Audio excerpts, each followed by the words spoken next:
Dunidu waa halgan iyo hiigsi lagu kala nasiib badan yahay. Duruuf adag oo halgan iyo haladeeg ku suntan ayuu soo jiray. Tuulada Dac ayaan ku soo wada barbaarnay, dugsi hoosena ku soo wada dhiganay. Muqdisho ayuu waxbarasho u soo baadigoobay. Waxbarasho yeelkeeda nolosha kale ayaa ciriiri ka gashay. Wuxuuna halgan adag u galay inuu meel iska soo saaro oo uu noloshiisa maareeyo. Maqaayad ayuu shaqaale ka noqday, kadibna biibito oo isagu kushiinka ugu jiray oo uu sambuuska, burka, macsharada iyo shaaha ku samayn jiray ayuu samaystay. Waxaa marar badan caqabado ku noqday dagaalka Itoobiya oo markii uu deegaan iyo nolol uu samaystaba waxaa loo qaxay meel kale oo ku qasbaysay halgan kale. Markii qixii laga soo laabtay wuxuu ka mid noqday waratada qudaarta ku iibisa suuqa Bakaaraha. Gelinka hore qudaar ayuu iibin jiray, gelinka dambena iskuul ayuu dhigan jiray. Lacag uu ganacsigiisii qudaarta ka aruursaday ayuu bajaaj ku iibsaday.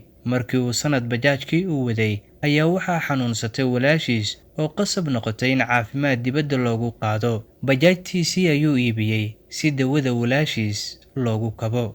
Shaqo ayuu baadigoobay, kadibna hotel Ramada ayuu waardiye ka noqday. Intii uu Ramada joogay ayuuna jaamacad bilaabay. Bangiga Primer oo isna waardiye ka noqday ayuu u soo wareegay. Habeenkii bangiga ayuu ilaalinayay, maalinkiina jaamacad ayuu dhigan jiray. Kadibna waardiyihii waa laga bedelay oo darawal ayuu bangigii u noqday. Halgan dheer oo waxbarasho kadib, sanadkii hore ayuu ka qalin jebiyey jaamacadda Banaadir. Darawalnimadii waa laga dallacsiiyey oo hadda waxa uu ka shaqeeyaa waaxda operationska ee Premier Bank. Waa sheekada saaxiibkay Shaafici Meerey oo aan maanta xaadire meherkiisa oo ka dhacay hotelkii uu ka soo jabhadeeyay ee uu waardiyaha ka soo noqday. Guur iyo guri barakaysan oo galgacal ku dhisan, horumarna u sii horseeda eebbaha ugu dhigo. Sheekadan waxaa boggiisa Facebook ku soo daabacay Xuseen Sabriye oo ka sheekeynaya halganka adag ee saaxiibkiisa ay soo wada mareen iyo qaabka noloshiisa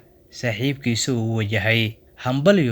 Hambalyo ayaanu leenahay Shaafici iyo sidoo kale gabadha calaf wadaagga ay noqdeen. Ku xirnow mar waliba Sharmaarka Media.